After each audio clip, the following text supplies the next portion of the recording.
तू केहू से प्यार कर अब गम न हमारा रहे।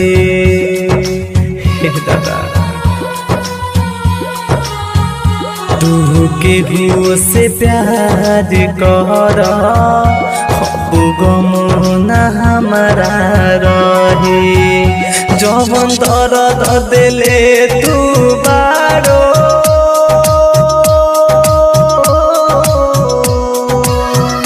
जवन दर्द तू दिले बारो दिल पर पत्थर रख के सही।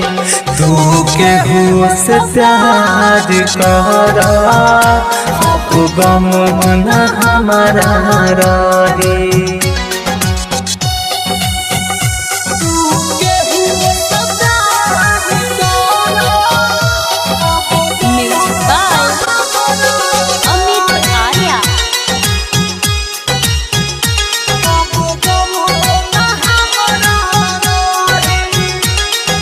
सोचता हो खबू रोवता हो खे लोराबा खूब बहाई।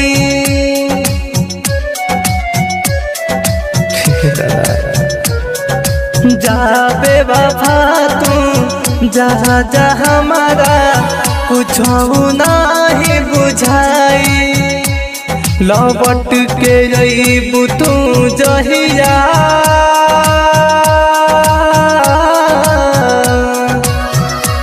लौट के अइबू तू जहिया जरूरत हमारा न रही। तू केहू से प्यार कर अब गम न हमारा रहे।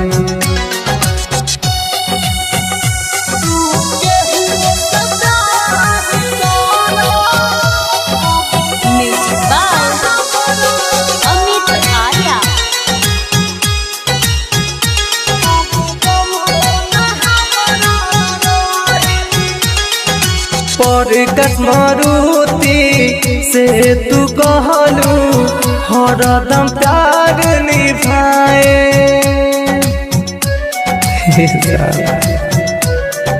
हाँ प्यार के लिखल सब कहानी अपने हाथ मिटाए। तार प्रेम के पीर बन के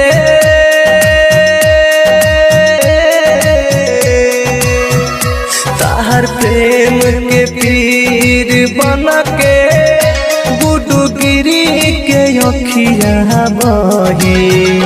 तू केहू के प्यार कर अब गम न हमारा रहे।